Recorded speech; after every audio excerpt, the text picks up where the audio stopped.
Hello dear students, Chauhan coaching classes की YouTube channel पे आप लोगों का बहुत बहुत स्वागत है। तो आज की क्लास में हम लोग स्टडी करेंगे क्लास 10th की साइंस का अम्ल और क्षार वाला चैप्टर, उसके सभी इंपॉर्टेंट क्वेश्चंस। तो ये सारे के सारे आरबीएससी 2025 के लिए बहुत इंपॉर्टेंट रहने वाले हैं। ये यहाँ से एक एक क्वेश्चन आप लोग अच्छे से ऑब्जर्वेट करोगे। तो चलो बात करते हैं हमारे आज के फर्स्ट क्वेश्चन के बारे में।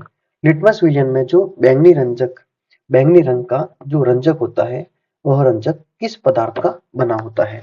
तो जो लिटमस पत्र में जो बैंगनी रंग का जो विलयन बनता है, वह विलयन किस पदार्थ का बना होता है? तो वह जो पदार्थ होता है, वह होता है लिचेन नामक पदार्थ। यानी लिचेन नामक श्रेणी होती है, उसका यह लिटमस पत्र बना होता है। लिटमस पत्र के अंदर दो चीजें होती है कि एक तो क्या करता है, नीले लिटमस पत्र को क्या कर देता है, लाल। अगर नीला लिटमस पत्र क्या हो जाए, लाल, तो वो अपने पास कहलाता है अम्ल। क्या कहलाता है? अम्ल। और अगर इसका उल्टा हो जाए कि लाल लिटमस पत्र किसमें कन्वर्ट हो जाए, नीले लिटमस पत्र में, तो वह जो पदार्थ होगा अपने पास, वह पदार्थ क्या कहलाएगा? क्षार कहलाएगा। तो लिटमस विलयन में जो बैंगनी रंग का रंजक होता है, वह किस पदार्थ का बना होता है? तो वह लिचेन नामक पदार्थ का बना होता है। इसके बाद में सेकंड नंबर क्वेश्चन है अपने पास में, निम्नलिखित में से कौन सूचक की तरह इस्तेमाल नहीं किया जाता है?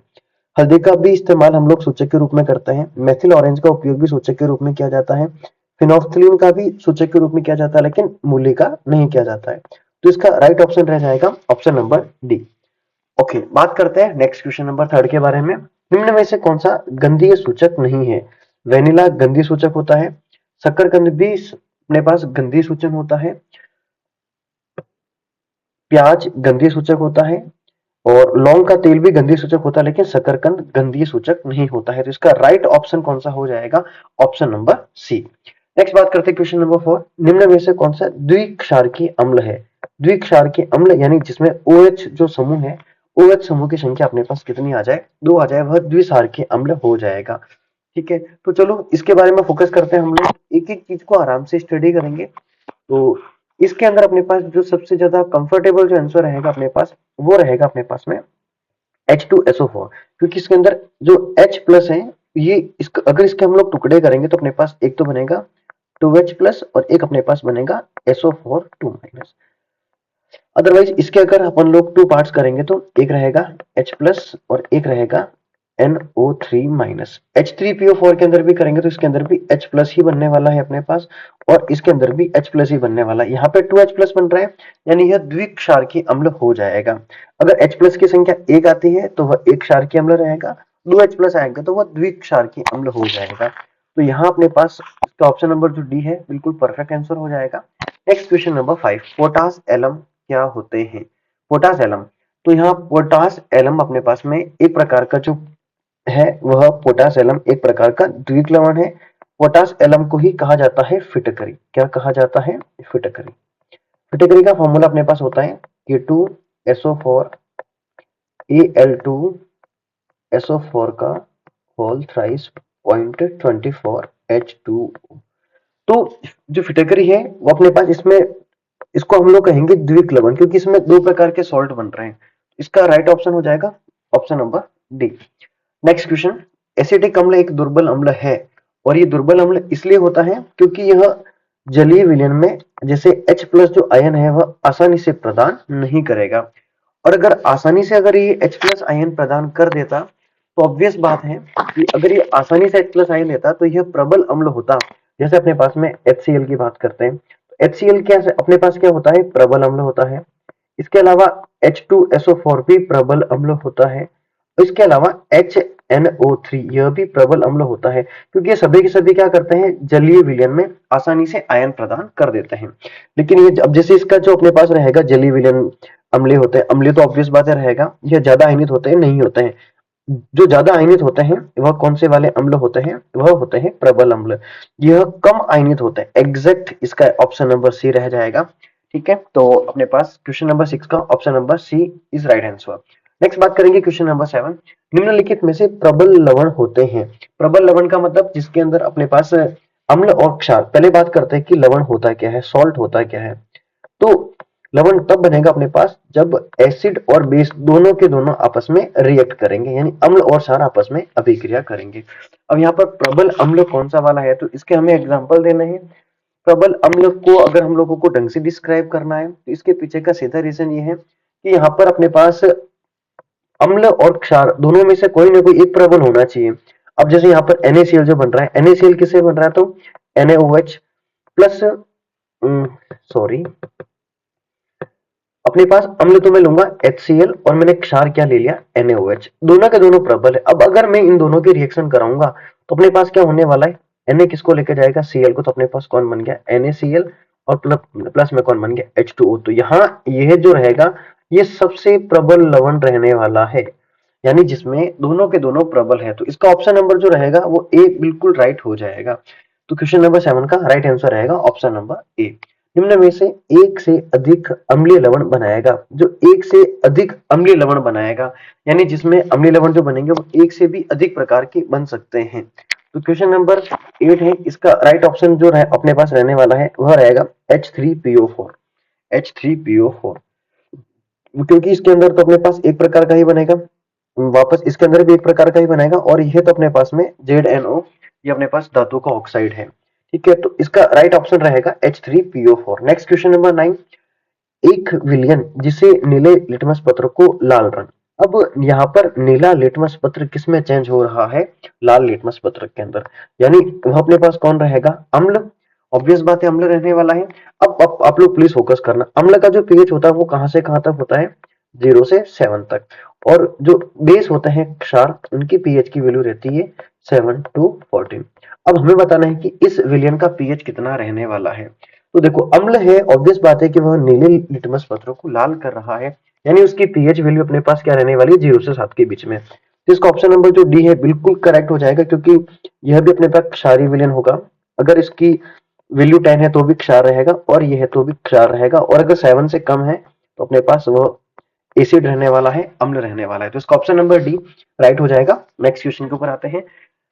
अम्ल के जलीय व क्षारकीय विलयन किसके कारण विद्युत के सुचालक होते हैं।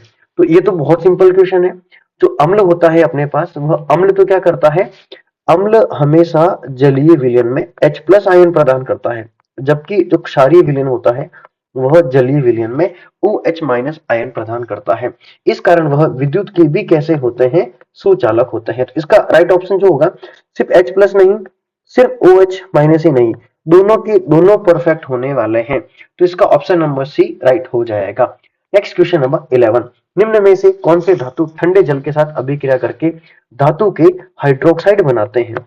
अब यह बात आ रही है ठंडे जल के बारे में, तो इस क्वेश्चन को बहुत इंपॉर्टेंट तरीके से समझना है। ऐसे कौन सी धातु होती है जो ठंडे जल के साथ में अभिक्रिया करती है।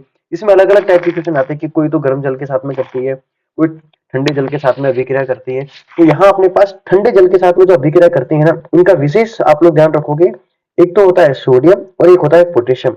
यह दोनों क्या करती है, ठंडे जल के साथ में रिएक्ट करती है। तो इसका ऑप्शन नंबर ए बिल्कुल करेक्ट हो जाएगा। क्वेश्चन नंबर 11 के अंदर धातु जो ठंडे जल के साथ अभिक्रिया करके धातु के हाइड्रोक्साइड बनाती है, इसका ऑप्शन नंबर ए हो जाएगा। नेक्स्ट क्वेश्चन नंबर 12, निम्नलिखित में से किस विलयन का उपयोग दीवारों की सफेदी करने के लिए किया जाता है। यानी कि व्हाइट वॉश करना है हम लोगों को, व्हाइट वॉश करने के लिए हम लोग बेटा किसका इस्तेमाल करेंगे। तो क्वेश्चन नंबर 12 के अंदर अगर बात करें कि तो दीवारों की सफेदी करने के लिए हम लोग हमेशा जो यूज करते हैं वो करते हैं कैल्शियम हाइड्रोक्साइड का। किसका इस्तेमाल किया जाता है, तो कैल्शियम हाइड्रोक्साइड का। यहाँ इसका ऑप्शन नंबर जो बी है बिल्कुल परफेक्ट हो जाएगा। कैल्शियम हाइड्रोक्साइड को हम लोग और क्या कहते हैं, तो इसका नाम होता है बुझा हुआ चूना। इसका क्या नाम होता है अपने पास में, बुझा हुआ चूना। एक होता है बिना बुझा हुआ चूना, तो उसका फॉर्मूला रहता है CaO। इसको हम लोग क्या कहते हैं, बिना बुझा हुआ चूना, CaO यानी कैल्शियम ऑक्साइड को।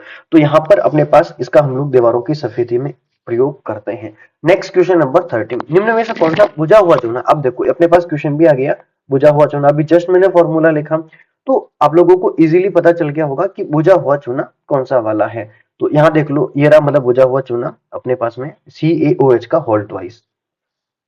तो यहाँ अपने पास बुझा हुआ चूना कौन सा वाला हो जाएगा, तो एग्जैक्टली अपने पास कौन सा वाला हो जाएगा, इसका ऑप्शन नंबर बी राइट हो जाएगा। बुझा हुआ चूना CaOH का होल्ड प्राइस। और अगर अपने पास बिना बुझा हुआ आ जाए तो वो अपने पास कौन सा वाला रहेगा, CaO जो है वो अपने पास कौन सा वाला है, बिना बुझा चूना, बिना बुझा हुआ चूना।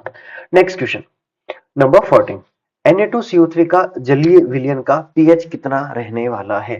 अब यहाँ जो Na2CO3 आ गया अपने पास, तो ये Na2CO3 एक प्रकार का सॉल्ट है। सॉल्ट यानी अम्ल की विक्रिया क्षार के साथ में कराएंगे तो लवण और जल बनने वाला है। अब हम लोगों को यहाँ इस बात का विशेष ध्यान रखना है कि यहाँ लवण का जो पीएच, क्योंकि एक प्रकार का ये सॉल्ट है, तो सॉल्ट का जो पीएच रहेगा वो कितना रहेगा, 7 रहेगा। तो इसका राइट ऑप्शन, क्योंकि अम्ल और क्षार, अम्ल का पीएच कितना रहता है 7 से कम, क्षार का पीएच 7 से ज्यादा, ये सॉल्ट बन रहा है तो इसका पीएच रहेगा लगभग 7 के समथिंग। इसका ऑप्शन ए राइट हो जाएगा। नेक्स्ट क्वेश्चन नंबर 15, एसिटिक अम्ल का IUPAC नेम। एसिटिक अम्ल का सबसे पहले फॉर्मूला लिखेंगे तो अपने पास क्या रहेगा, CH3COOH। इसमें कुल कितने कार्बन हो गए, 2 कार्बन। 2 कार्बन को क्या बोला जाता है, एथेन प्लस कार्बोक्सिलिक अम्ल का क्या नाम हो जाएगा, ओइक अम्ल। एथेन प्लस ओइक अम्ल, यानी प्रॉपर तरीके से अपने पास कंप्लीट जो नेम बनने वाला है वो क्या बन जाएगा, एथेनोइक अम्ल। चेक करते हैं ऑप्शन में से कौन सा वाला ऑप्शन सही है, तो इसका ऑप्शन नंबर जो ए रहेगा बिल्कुल परफेक्ट ऑप्शन हो जाएगा। नेक्स्ट क्वेश्चन के ऊपर आते हैं, निम्न में से कौन सा आयन लाल लिटमस पत्र को नीला कर सकता है। यानी लाल लिटमस पत्र को कर रहा है नीला, इसके लिए ट्रिक याद रखनी है, सालिनी। यानी अपने पास लाल लिटमस पत्र को जो लाल करने का काम करता है वो कौन करता है, तो वो करता है क्षार। और जो क्षार होता है वह जलीय विलयन में कौन सा आयन प्रदान करता है, OH माइनस आयन। यहाँ OH माइनस वाला साइन भी आएगा, तो यहाँ ऑप्शन नंबर जो बी रहेगा बिल्कुल परफेक्ट हो जाएगा। नेक्स्ट क्वेश्चन नंबर 17, यदि कोई विलयन नीले लिटमस पत्र को लाल कर देता है, नीले को क्या कर रहा है, लाल, यानी इसमें ट्रिक लगेगी अपने पास में अनील। यानी अम्ल क्या करता है, नीले लिटमस पत्र को लाल कर देता है। तो अम्ल का जो पीएच का मान रहता है वह क्या रहता है, 7 से कम, लेस देन 7। अब तो ये भी नहीं रहेगा, 8 भी नहीं रहेगा, 7 भी नहीं रहेगा, तो फिर क्या रहेगा, तो ऑप्शन ए रहेगा। क्वेश्चन नंबर 17 का राइट ऑप्शन हो जाएगा option number A. Next question, oxalic अम्ल का प्राकृतिक स्रोत। ऑक्जेलिक अम्ल किसमें पाया जाता है, तो ध्यान रखना, ऑक्जेलिक अम्ल एक तो पाया जाता है टमाटर में, और दूसरा पाया जाता है पालक के अंदर। टमाटर और पालक के अंदर कौन सा वाला अम्ल पाया जाता है, तो क्या बोलेंगे, ऑक्जेलिक अम्ल। इमली में पाया जाता है टार्ट्रिक अम्ल, सिरके में एसिटिक अम्ल, संतरे के अंदर भी एसिटिक अम्ल। तो यहाँ ऑप्शन जो बी रहेगा, ऑक्जेलिक अम्ल टमाटर में पाया जाता है, बिल्कुल राइट ऑप्शन हो जाएगा। Next question number 19, plaster of Paris जिसको शॉर्टकट के अंदर क्या कहा जाता है, POP कहा जाता है। इस POP का इस्तेमाल हम लोग कहाँ करते हैं, तो एक तो हड्डियों के प्लास्टर में किया जाता है, हड्डियों के प्लास्टर में। और घर, हम लोग हमारे घरों में छत में या फिर किसी भी प्रकार की साज सज्जा की सामग्री हो गई, कई गुलदस्ते बनाने का काम हो गया, सभी जगह पर प्लास्टर ऑफ पेरिस का यूज किया जाता है। तो प्लास्टर ऑफ पेरिस का अपने पास फॉर्मूला क्या रहने वाला है, तो प्लास्टर ऑफ पेरिस का फॉर्मूला रहेगा अपने पास में CaSO4 पॉइंट हाफ H2O। यानी इसका राइट ऑप्शन हो जाएगा ऑप्शन नंबर बी। ये ऑप्शन जो ए है, ये अगर 2H2O आ जाए तो ये फॉर्मूला रहता है जिप्सम का, और जिप्सम किसमें पाया जाता है, सीमेंट के अंदर, जो सीमेंट को जमने से बचाता है। नेक्स्ट क्वेश्चन नंबर 20, लिटमस विलयन जब न तो अम्लीय होता है न ही क्षारीय होता है तब वह किस प्रकार का रंग प्रदान करेगा। ये बहुत इंपॉर्टेंट क्वेश्चन है। अब ध्यान रखना, लिटमस जो पत्र होता है वह लिचेन का बना होता है, लिचेन, और लिचेन का जो रंग होता है वह रंग कौन सा वाला होता है, बैंगनी रंग। अरे कौन सा रंग होता है, बैंगनी रंग। तो इसका ऑप्शन नंबर जो सी रहेगा बिल्कुल राइट आंसर हो जाएगा, option number C. Next question के ऊपर आते हैं, किसी भी उदासीन विलयन का, अगर कोई विलयन बिल्कुल न्यूट्रल है तो उसका पीएच की वैल्यू रहेगी 7, और यहाँ अपने पास क्या रह जाएगा, ऑप्शन बी। अगर कभी आप लोगों के पास एग्जाम के अंदर क्वेश्चन आ जाए कि शुद्ध जल, या फिर एग्जाम के अंदर क्वेश्चन आ जाए कि आसुत जल, इसके पीएच की वैल्यू कितनी होती है, तो भी आपको क्या बोलनी है, 7.0, और यह भी कंप्लीट न्यूट्रल रहता है, उदासीन रहता है। नेक्स्ट क्वेश्चन की बात करेंगे 22, निम्न में से कौन सा लवण है। लवण का सीधा मतलब है कि अगर अम्ल की अभिक्रिया किसके साथ करा दी जाए, क्षार के साथ, अम्ल प्लस क्षार, अम्ल की अभिक्रिया क्षार के साथ कराएंगे तो अपने पास कौन बनेगा, लवण और जल।